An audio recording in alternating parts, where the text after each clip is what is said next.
బుగ్గ మీద వెచ్చని సిగ్గు వచ్చినప్పుడు దానిని అడుగు, ఎర్రదనం అంటే చెబుతుంది.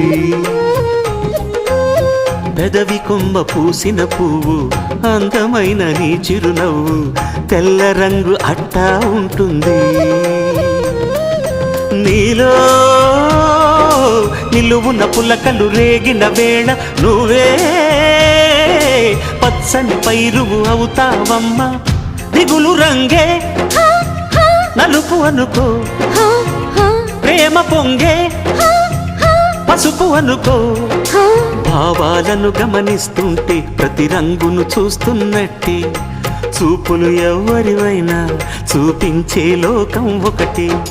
నేస్తమా ఇద్దరి లోకం ఒకటే లేవమ్మా, అందుకే నా కన్నులతో లోకం చూడమ్మా.